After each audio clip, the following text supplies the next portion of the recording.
اس واقعے میں چند باتیں ہیں جن کا آج اللہ کرے آسان کے لفظوں میں اور صحیح نیت کے ساتھ بیان ہو جائے،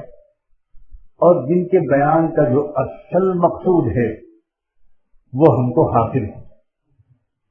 بیان کرنے والے کو بھی اور سننے والوں اور سننے والیوں کو۔ سفر پر لے جانے سے پہلے آپ کے سینے کو چیرا گیا تھا اور آپ کے دل کو ایمان اور حکمت سے بھرا گیا تھا۔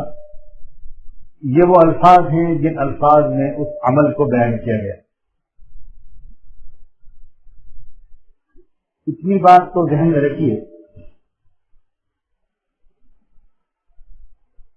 تو کوئی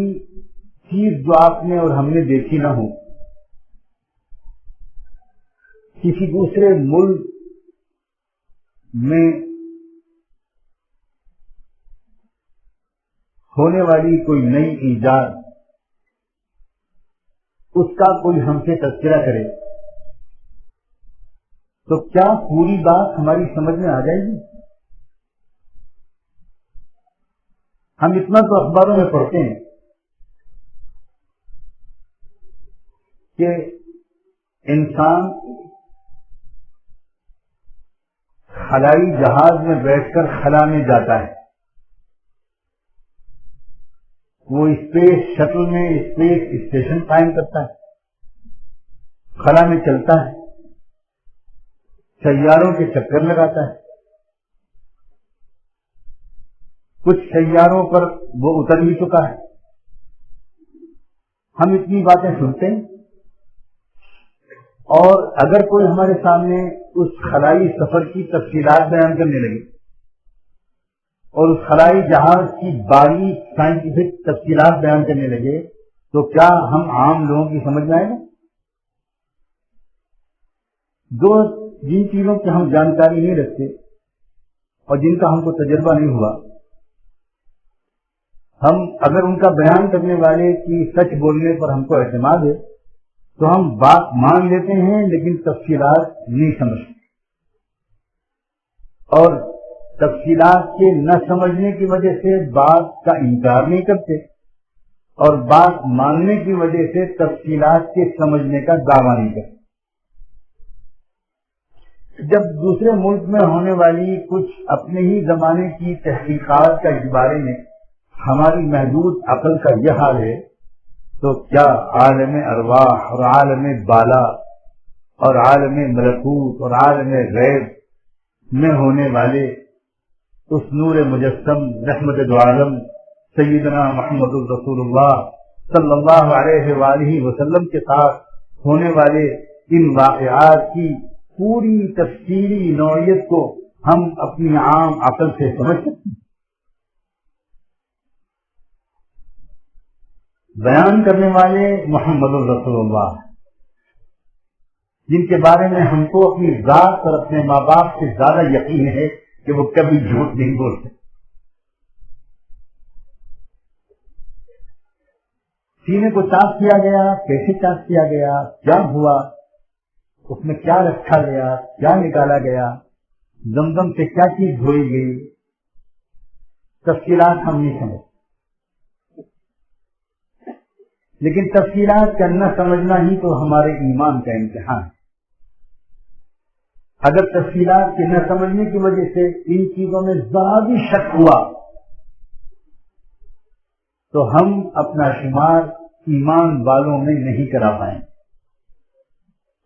اللہ ہمارے دل سے شک کے ہر ذرے کو نکالے۔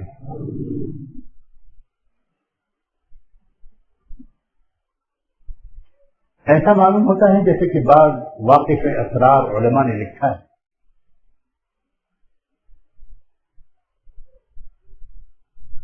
کہ اللہ کے رسول صلی اللہ علیہ وآلہ وسلم بھی بظاہر ایک انسان تھے۔ کیا مطلب؟ آپ کا جو نورانی وجود تھا، آپ کا جو روحانی وجود تھا، اس کو ایک انسان کی سواری دی گئی تھی، کیونکہ اس انسان کی سواری کے بغیر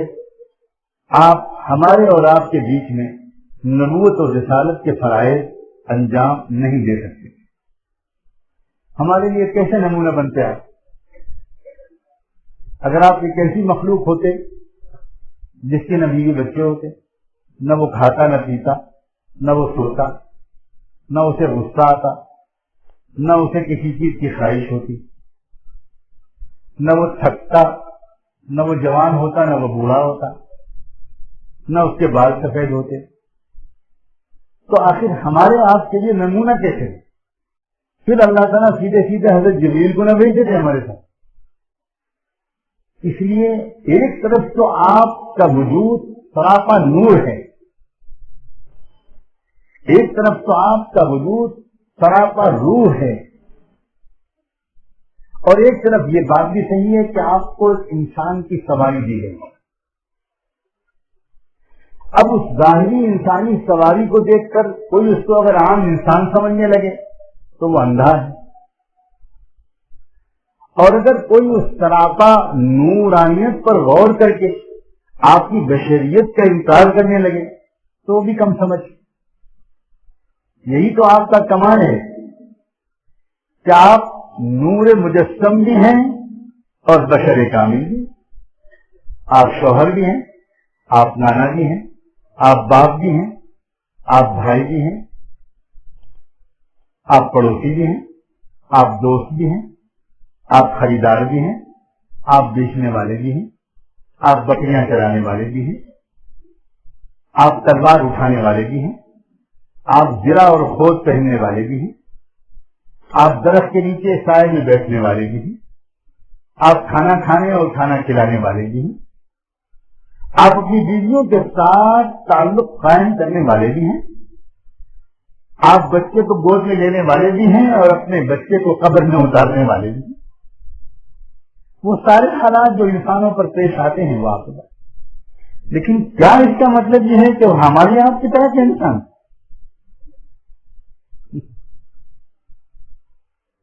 یہ غلطیاں امت میں ہو رہی ہیں. ایک گروہ ہے جو اللہ کے رسول صلی اللہ علیہ وسلم کے اس بشری وجود کو دیکھتا ہے اور بڑے زور سے بیان کرتا ہے. ٹھیک ہے، مناسب ہے، لیکن اگر اس بشریت کے بیان میں ہم سے بے ادبی ہونے لگے، اللہ کے رسول کے روحانی اور نورانی وجود کی توہین ہونے لگے، اور آپ کی اس روحانی شخصیت کے بیان میں کمی ہونے لگے یا اس کے ادراک میں کمی ہونے لگے، تو یہ خطرے کی علامت.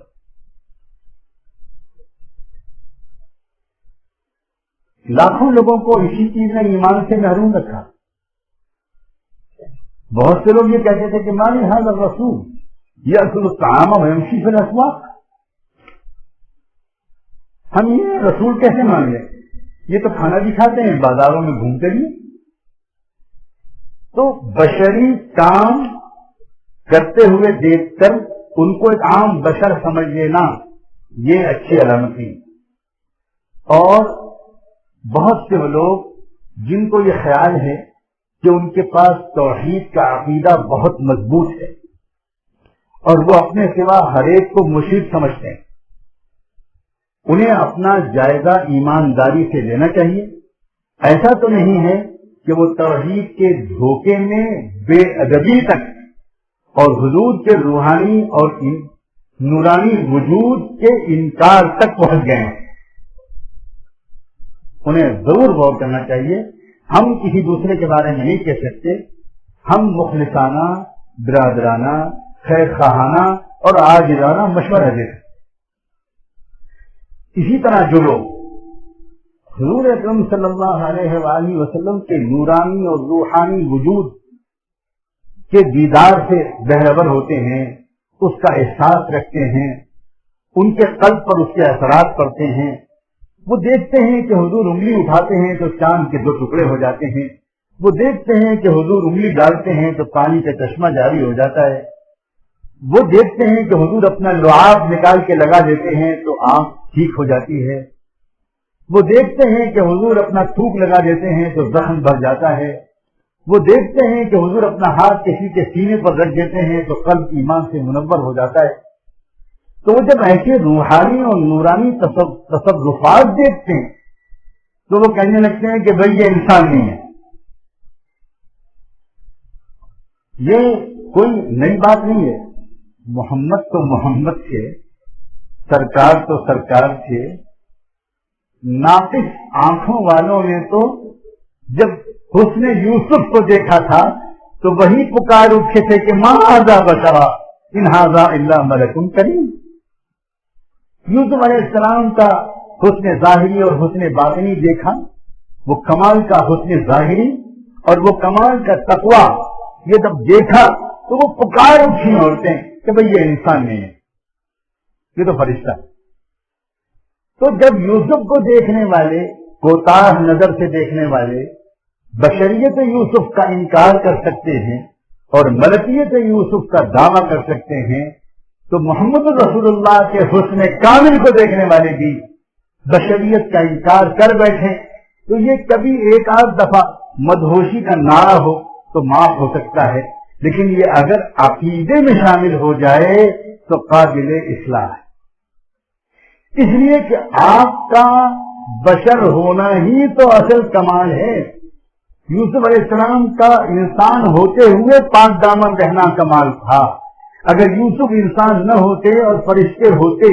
تو پاک دامن ہونا کون سا کمال ہے؟ سارے فرشتے پاک دامن ہیں. تو اگر ہم رحمت دو عالم صلی اللہ علیہ وآلہ وسلم کے نورانی اور روحانی وجود سے متاثر ہو کر آپ کی بشریت کا انکار کرنے لگے تو یہ بھی وہ محبت ہے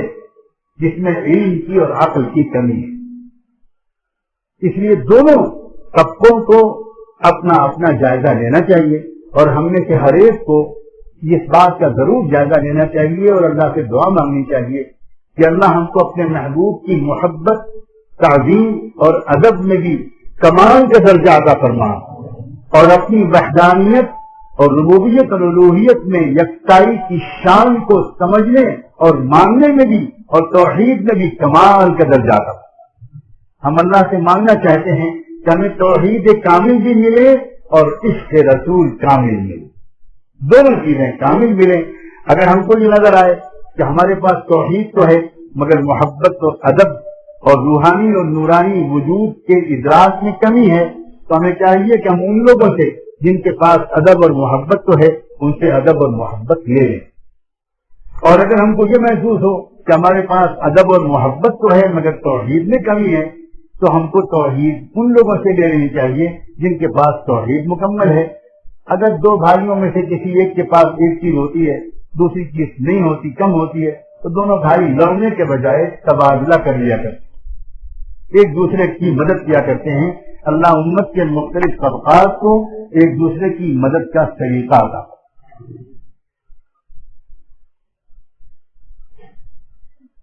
یہ ساری گفتگو تو میں نے یہ عرض کرنے کے لیے، یہ بات قابل فہم بنانے کے لیے کہی تھی کہ شخصیت محمدی کے دو حصے ہیں. ایک وہ نور ابدی، ایک وہ روح جس کو اللہ نے سب سے پہلے پیدا کیا. تخلیق اول تھی محمد رسول اللہ صلی اللہ علیہ وآلہ وسلم کی روح، جس کو ڈالا اللہ تعالیٰ نے اپنے آخری رسول کے قالب میں. آپ کے روحانی وجود کا نام تھا احمد، آپ کے جسمانی وجود کا نام ہوا محمد. موت تو جو آئے گی اور جو آئی وہ تو آپ کے جسمانی وجود پر ہے. اسی لیے اللہ تعالیٰ نے قرآن مجید میں جہاں موت کا لفظ بولا ہے وہاں لفظ محمد بولا ہے. وما محمد الا رسول افإن مات او قتل انقلبتم على اعقابكم. صدیق اکبر رضی اللہ عنہ نے بھی حضور کی وفات کے بعد جو تاریخ سانس تقریر کی تھی اس میں بھی انہوں نے اس موقع پر ایک لفظ بولا، من کان یعبد محمدا فإن محمدا قد مات. یہ نہیں کہا تھا کہ من کان یعبد الرسول فإن الرسول قد مات، کیونکہ رسول تو کہیں گے روحانی اور نورانی وجود اور جسمانی وجود کے جامع کو، اور وہ نہیں، اس کو کبھی وفات نہیں ہوتا، اس کو کبھی انتقال نہیں ہوتا، وہ کبھی فنا کے مرحلے سے گزر ہی نہیں، فنا کے مرحلے سے گزرے گا صرف آپ کا وہ روح اور جسم کا اتفاق، صرف وہ، اور وہ بھی عارضی طور پر، بالکل عارضی طور پر ہے۔ تو حضور اکرم صلی اللہ علیہ وآلہ وسلم کے وجود کے یہ جو دو حصے ہیں، ایسا معلوم ہوتا ہے کہ معراج کا سفر جو ہوا اس سے پہلے کے جو مجاہدات تھے، 13 سال 12 سال مکہ مکرمہ میں جو آپ نے کچھ جھیلا، جس کا آخری مرحلہ طائف میں پورا ہوا، یاد ہے وہ واقعہ؟ پوری تفصیل سے بیان کرنے کی ضرورت تو نہیں ہے، جس میں حضور اکرم صلی اللہ علیہ وسلم بڑی امیدوں کے ساتھ گئے تھے، یہ سمجھ کر کے دودھ کے رشتے کے رشتے دار ہیں، لیکن ان لوگوں نے پتھروں سے استقبال کیا، پیروں کو لہو لہان کر دیا، بے ہوش ہو کے گرا دیا سرور کائنات صلی اللہ علیہ وآلہ وسلم کو۔ اکثر یہ عاجز کہا کرتا ہے کہ دیکھنے والے نے تو پیروں کے زخم دیکھے اور بیان کر دیے، اسے وہی بیان کرنا چاہیے تھا جو اس نے دیکھا، لیکن اللہ نے تو آپ کے دل کے زخم کو دیکھ لیا۔ کیا زخم لگے ہوں گے آپ کے حساس دل پر، پتھر نہیں وہاں پر صرف بکھرے پڑے تھے، آپ کے نازک دل کی کرچیاں بکھری پڑی۔ اسی لیے معراج کے سفر کے فوراً بعد، طائف کے سفر کے فوراً بعد اللہ نے آپ کو معراج پر بلایا، آپ کے زخمی دل پر مرہم رکھنے کے لیے، اور یہ پیغام دینے کے لیے کہ محمد زمین والوں کے برتاؤ کو دیکھ کر دل چھوٹا مت کرو، آؤ دیکھو کہ تمہارا مقام آسمان والے اور آسمان والوں کی نگاہ میں کیا ہے۔ تو جب یہ مجاہدات اپنے آخری منزل پہ پہنچ گئے، جب بندہ اللہ کے لیے اپنے کو مٹاتا چلا جاتا ہے، مٹاتا چلا جاتا ہے، مٹاتا چلا جاتا ہے، مٹاتا چلا جاتا ہے، تکلیفیں برداشت کرتا ہے، صبر کرتا ہے، ایک حرف شکایت زبان پر نہیں لاتا، ایک حرف شکایت زبان پر نہیں لاتا، منفی حالات میں بھی مثبت مزاج کے ساتھ سوچتا چلا جاتا ہے، سوچتا چلا جاتا ہے، مایوس نہیں ہوتا، غمگین نہیں ہوتا، تھکتا نہیں، دعا مانگتا رہتا ہے، فرائض پر جمع رہتا ہے، کام کرتا رہتا ہے، ذمہ داریاں ادا کرتا رہتا ہے۔ ایک وقت آتا ہے وَإِذِ ابْتَلَىٰ إِبْرَاهِيمَ رَبُّهُ بِكَلِمَاتٍ فَأَتَمَّهُنَّ، ایک وقت آتا ہے کہ امتحان کا کورس پورا ہو گیا۔ اللہ تعالیٰ کی طرف سے ہر بندے کے امتحان کا ایک نصاب مقرر ہوتا ہے، جب وہ نصاب پورا ہو جاتا ہے تو اللہ تعالیٰ کہتے ہیں کہ اچھا اب امتحان ختم، اب امتحان کا رزلٹ سنو۔ معراج کا سفر جو تھا وہ اصل میں مجاہدات مکی دور کے خاتمے پر اللہ تعالیٰ کی طرف سے رزلٹ دینے کا کے لیے اللہ نے بلایا تھا اپنے پاس۔ اپنے پاس تم نے سچ کر دکھایا محمد ہماری محبت کے دعوے کو۔ اب یہ نتیجہ ایسا نہیں ہے جس کو میں وہیں بھیج دوں، یہ نتیجہ تو وہ ہے جس میں اس کامیاب طالب علم کو اپنے پاس بلا کر اپنے مبارک ہاتھوں سے نتیجہ دوں۔ چنانچہ پہلا نتیجہ تو اس کا یہ تھا کہ اب ایک آپ کو اعلان کیا جائے، محمد تم ہو تو دونوں قسم کی ہماری مخلوقات کا مجموعہ اور کامل ترین مجموعہ، تمہارا ایک وجود جسمانی بھی ہے عام انسانوں کی طرح، اور تمہارا اصل وجود روحانی اور نورانی ہے۔ بظاہر ایسا معلوم ہوتا ہے واقف اسرار علماء کے بیان کے مطابق کہ یہ جو قلب اطہر کو نکال کر دھویا گیا، یہ گویا اس بات کا اشارہ ہے محمد اب ہمیشہ کے لیے تمہارا نورانی وجود تمہارے اس انسانی بشری جسمانی وجود پر ہمیشہ کے لیے غالب آ گیا، اور جب غالب آ گیا تو اس کا اشارہ اس طرف تھا جس طرح تم اس براق پر سوار ہو گئے اور وہ براق تمہارے قابو میں آ گیا، اسی طرح تمہارا نورانی وجود چونکہ تمہارے جسمانی اور حیوانی وجود پر غالب آ چکا، اس لیے تم کو ہم نے براق پر غلبہ عطا فرمایا۔ اس طرح یہ اشارہ ملا ہم عام امتیوں کو کہ جو شخص بھی ہم نے کہ اللہ کا قرب چاہے وہ بس اتنی کوشش کر لے کہ یہ 30-40 سال کی زندگی اگر ملی ہے تو اس میں ہم اس کو ایسے گزار لیں کہ ہمارا جو نفسانی حیوانی وجود ہے یہ ہمارا مغلوب ہو جائے اور ہمارا روحانی وجود ہمارے حیوانی اور نفسانی وجود پر غالب آ جائے۔ تو جس کا جس درجے میں، یہ جملہ غور سے سنیے گا اور سمجھنے کی کوشش کیجیے گا، ہم نے سے جس کا روحانی وجود جس کے نفسانی اور حیوانی وجود پر جتنا غالب آ جائے گا اتنا ہی ہم کو اللہ کیا کہ حضور میں قرب اور بلندی ملے گی۔ معراج وہ قرب اور بلندی تھی جو اللہ کے رسول کو اپنے مقام کے حساب سے ملے، لیکن ہمارے اور آپ کے لیے بھی ممکن ہے کہ ہم بھی اپنی چھوٹی سی حیثیت کے مطابق کوئی معراج حاصل کریں، ہمارے لیے ممکن ہے۔ اور اس کا بہت آسان نسخہ اللہ کے رسول صلی اللہ علیہ وسلم معراج کے سفر سے ہی لے کر آئے، اور وہ کیا ہے؟ نماز۔ اور حضور نے خود فرمایا الصلاۃ معراج المؤمن، کہ نماز مومن کی معراج ہے، کیونکہ نماز اگر ڈھنگ سے پڑھی جائے، اگر صحیح طور پر نماز پڑھی جائے تو نماز کے بہتر کوئی طریقہ نہیں ہے اپنے روحانی وجود کو غالب کرنے کا اور اپنے حیوانی اور نفسانی وجود کو دبانے اور مغلوب کرنے کا۔ تو جس کی نماز اچھی ہوتی چلی جائے گی اس کا نورانی اور روحانی وجود اس کے اپنے حیوانی اور نفسانی وجود پر غالب آتا چلا جائے گا، اور جس کا روحانی وجود اس کے نفسانی وجود پر غالب آتا چلا جائے گا اس کو اللہ کے حضور میں قرب ملتا چلا جائے گا، اور ہم عام امتیوں کے لیے یہی ہماری معراج، ہماری یہی معراج۔ اللہ تبارک و تعالیٰ اس بات کو سمجھ کر آج کچھ ایسا ارادہ کرنے کی مجھے اور آپ کو توفیق دے کہ اب سب سے زیادہ ہم اپنی نماز کو ٹھیک کرنے کی کوشش کریں، جی لگا کر نماز پڑھنے کی کوشش کریں۔ اور اس کا ایک آسان طریقہ بھی میں بتا دوں، جو لوگ تہجد کی نماز